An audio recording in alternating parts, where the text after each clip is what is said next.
అదే RTV app వార్తల్ని క్షణాల్లో చదివే అవకాశం ఉంటుంది. ఒక న్యూస్ పేపర్, ఒక టెలివిజన్ ఛానల్ మీ చేతుల్లో ఎప్పుడూ ఉంటాయి.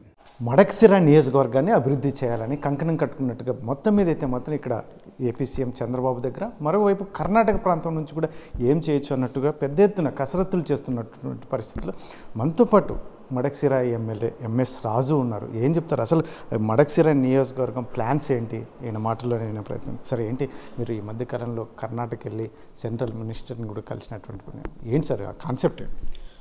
గౌరవ ముఖ్యమంత్రి చంద్రబాబు నాయుడు గారు మడకశిర నియోజకవర్గంలో పెన్షన్ పంపిణీ కార్యక్రమానికి వచ్చినప్పుడు మడకశిర ప్రాంతంలో ఇండస్ట్రియల్ క్లస్టర్ ఏర్పాటు చేస్తానని చెప్పడం జరిగింది.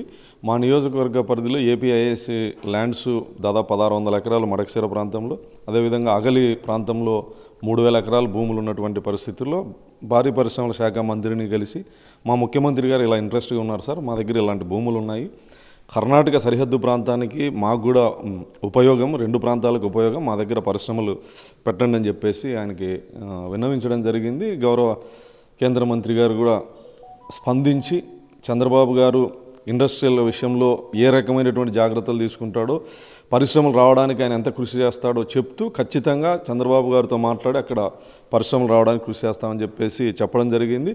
కుమారస్వామి గారికి చెప్తూ దాదాపు 40,000 మంది మడకశిర ప్రాంతంలో ఉన్నటువంటి యువతీ యువకులు కర్ణాటక ప్రాంతంలో జీవనోధారం కోసం వలసలు వెళ్ళినటువంటి పరిస్థితి ఉంది సార్. ఆ వలసల్ని నివారించాలంటే మా దగ్గర పరిశ్రమలు పెట్టాలి, పరిశ్రమలు పెడితే తిరిగి మా ప్రాంతానికి రావడమే కాకుండా మమ్మల్ని హక్కును చేర్చుకున్నటువంటి కర్ణాటక రుణం తీర్చుకునే అవకాశం కూడా మాకు ఉంటుంది. ఎందుకంటే కర్ణాటక మా మడకశిర చుట్టూ ఉన్నటువంటి దాదాపు 10 నియోజకవర్గాలు కర్ణాటక నియోజకవర్గాలకు కూడా మేము ఉద్యోగ అవకాశాలు ఇచ్చే అవకాశం ఉంటుంది. కాబట్టి ఖచ్చితంగా మా దగ్గర పరిశ్రమలు పెట్టండి, మా ప్రభుత్వం అన్ని రకాలుగా మీకు సహాయ సహకారాలు అందిస్తుందని చెప్పడం జరిగింది. ఆయన సానుకూలంగా స్పందించి చంద్రబాబు గారితో మాట్లాడి ఖచ్చితంగా పరిశ్రమలకి రావడానికి కృషి చేస్తామని చెప్పడం జరిగింది. సార్, ఎస్పెషల్లీ మనకు అనంతపురం జిల్లా డ్రాట్ ఏరియా, ఇక్కడ మడకశిర ప్రాంతం నుంచి కూడా వలసలు వెళ్ళే పరిస్థితి మీరు ఇందాకే చెప్పారు. దానికి ఫుల్ స్టాప్, ఎస్పెషల్లీ ఇక్కడ పరిశ్రమలు ఏర్పాటు చేసే పరిస్థితి వస్తే మాత్రం దానికి ఫుల్ స్టాప్ పూర్తిగా పెట్టే అవకాశం ఉంటుంది. ఖచ్చితంగా పరిశ్రమల ద్వారానే వలసల్ని నివారించేటువంటి పరిస్థితి ఉంటుంది. ఎందుకంటే మా నియోజకవర్గాన్ని తీసుకుంటే దాదాపు 40,000 మంది ఆ ప్రాంతంలో కర్ణాటక, బెంగళూరు ప్రాంతాల్లో జీవనాధారం కోసం వివిధ కంపెనీల్లో వివిధ స్థాయిలో ఉద్యోగాలు చేస్తూ జీవనం పోసుకుంటున్నటువంటి పరిస్థితి. ప్రస్తుతం మా నియోజకవర్గంలో ఇండియన్ డిజైన్ టెక్ అని మహిళలకు దాదాపు 3,000 మందికి ఉద్యోగ భద్రత కల్పించే విధంగా ఒక పరిశ్రమ ఒక నెల రోజుల లోపల ప్రారంభిస్తాను. 3,000 మంది మహిళలకి ఉపాధి కల్పిస్తూ ప్రత్యక్షంగా పరోక్షంగా మరొక 1,500 మందికి అవకాశం కల్పించే విధంగా ఆ పరిశ్రమ ఉంటుంది. ఎలాంటి పరిశ్రమలు, ఒక 10 పరిశ్రమలు వస్తే ఖచ్చితంగా నిరుద్యోగ సమస్యతో పాటు వలసలు నరికట్టేటువంటి పరిస్థితి ఉంటుంది. అక్కడ మా దగ్గర ఉన్నటువంటి భూముల్లో వ్యవసాయ ఆధారమైనటువంటి వేరుశెనగ మీద ఆధారపడేటువంటి వాళ్ళు, వర్షం మీద ఆధారపడే వాళ్ళు చాలామంది ఇతర ప్రాంతాలకు పోతూ ఉన్నారు. వాళ్ళని అరికట్టే క్రమంలో భాగంగానే పరిశ్రమలు తీసుకొచ్చే ప్రయత్నం చేస్తాం. సార్, ఎస్పెషల్ అనంతపూర్ జిల్లాలో పండని పంటలు మడకశిరలో పండుతాయి. ఎస్పెషల్ అక్కడ వాతావరణం చాలా బాగుంటుంది, సాయిల్ బాగుంటుంది. కాకపోతే అక్కడ చాలామందికి సపోర్ట్ గవర్నమెంట్ పరంగా కావచ్చు, గత ప్రభుత్వాలు కావచ్చు, ఇటువంటి ఇప్పుడున్న పరిస్థితుల్లో మీరు ఎమ్మెల్యేగా వేటి మీద కాన్సన్ట్రేషన్ చేస్తారు? మా నియోజకవర్గంలో రాష్ట్రంలో ఎక్కడా లేని విధంగా ఒక్క పంటలు కానీ సిరికల్చర్ ఆంధ్రప్రదేశ్లో నెంబర్ 1 స్థానంలో ఉన్నాం. ఒక్కలో ఆంధ్రప్రదేశ్లో కాదు, తెలుగు రాష్ట్రాల్లోనే నెంబర్ 1 పరిస్థితిలో ఉండేటువంటి పరిస్థితి ఉంది. ఒక్క రైతులు దాదాపు 1000 ఎకరాలు సాగు చేసుకుంటున్నటువంటి పరిస్థితుల్లో వాళ్ళకి మార్కెట్ సదుపాయం లేక రైతులు ఇబ్బంది పడుతున్నటువంటి పరిస్థితిని గౌరవ ముఖ్యమంత్రి గారి దృష్టికి తీసుకెళ్లడం జరిగింది. త్వరలో భూమి కలెక్టర్ గారు, అధికారులందరూ భూమిని చూడడం జరిగింది. మార్కెట్ యార్డుని, ఒక్క మార్కెట్ని ఏర్పాటు చేస్తూ ప్రాసెసింగ్ యూనిట్ని కూడా తీసుకొచ్చేటువంటి ప్రయత్నం చేస్తాను.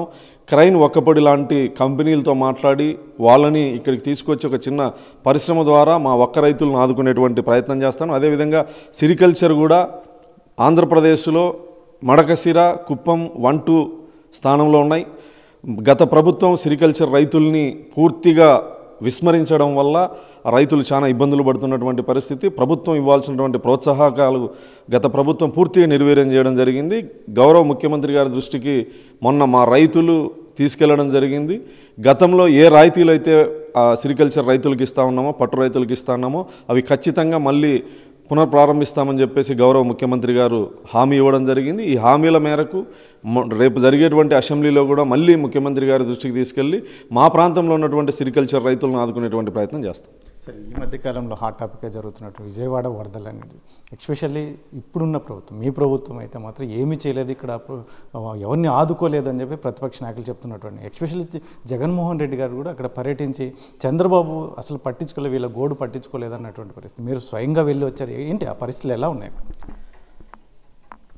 విపత్తుల సమయంలో చంద్రబాబు గారు ఎంత కార్యదక్షతతో పనిచేస్తాడనే విషయం తెలుగు ప్రజలందరికీ, ప్రపంచంలో ఉన్న తెలుగు ప్రజలందరికీ తెలుసు.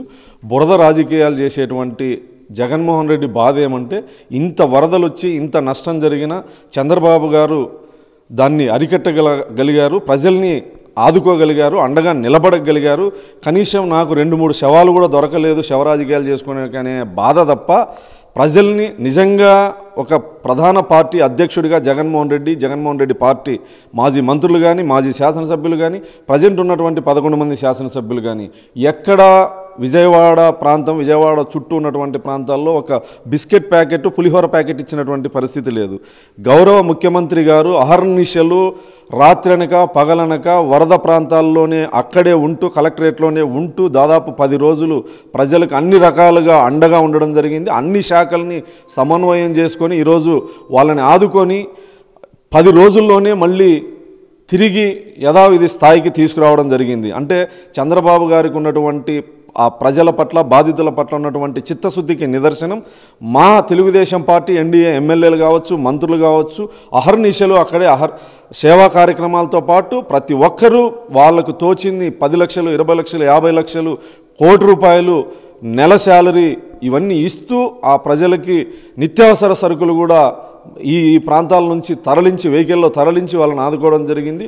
ఏ ఒక్కరు కూడా ఆకలి బాధ కానీ, దప్పిక కానీ లేకుండా ప్రభుత్వం ఇమీడియట్లీ చర్యలు తీసుకోవడం జరిగింది. ఈరోజు ఏ కుటుంబంలో ఎంత నష్టం జరిగిందని సర్వే చేపించి, ఫ్రిడ్జ్ కావచ్చు, టీవీ కావచ్చు, పేద ప్రజలు దుస్తులు కావచ్చు, ఏ రకంగా నష్టపోయారని చెప్పి ఆ నష్టాన్ని అంచనా వేసి ప్రభుత్వం ఆదుకునేటువంటి పరిస్థితి నాకు తెలిసి భారతదేశంలో ఎక్కడ కూడా జరగలే.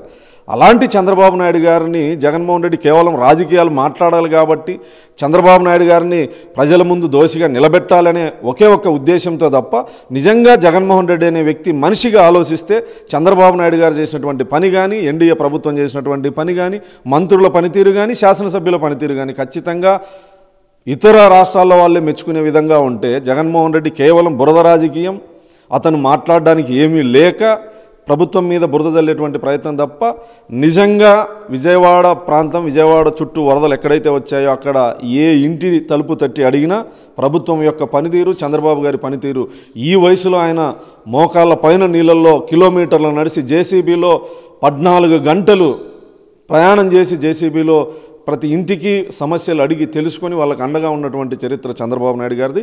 విపత్తులు వచ్చిన సమయంలో చంద్రబాబు గారు ఏ రకంగా పనిచేస్తారనేది తిట్లీ తుఫాన్ అప్పుడు కానీ, విశాఖపట్నంలో కానీ ఎక్కడైనా సరే విపత్తులు వచ్చినప్పుడు చంద్రబాబు గారు అతనే ఒక సైన్యంలో నిలబడి ప్రజలకు అండగా ఉండేటి ఈ రాష్ట్ర ప్రజలే కాదు, తెలుగు ప్రజలే కాదు, ప్రపంచం మొత్తం చూసిన సందర్భాలు అనేకంగా ఉన్నాయి.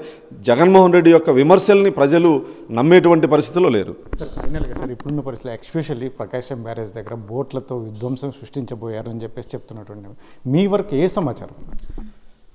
ఖచ్చితంగా ప్రజల్ని ఇబ్బంది పెట్టి ప్రభుత్వాన్ని అప్రదిష్ట పాలు చేయాలనే కుట్ర కోణంతో పడవల్ని ఒకేసారి వదిలి బ్రిడ్జిని పగలగొట్టాలనే దురుద్దేశంతో జరిగిన విధంగా ప్రాథమిక సమాచారం ఉంది. ఇరిగేషన్ అధికారులు కంప్లైంట్ ఇవ్వడం జరిగింది, పోలీసు అధికారులు కూడా దాని మీద ఎంక్వైరీ చేస్తున్నారు. అంటే కుట్ర కోణం అయితే ఖచ్చితంగా ఉందనేది ప్రభుత్వం దగ్గర ప్రాథమిక సమాచారం ఉంది.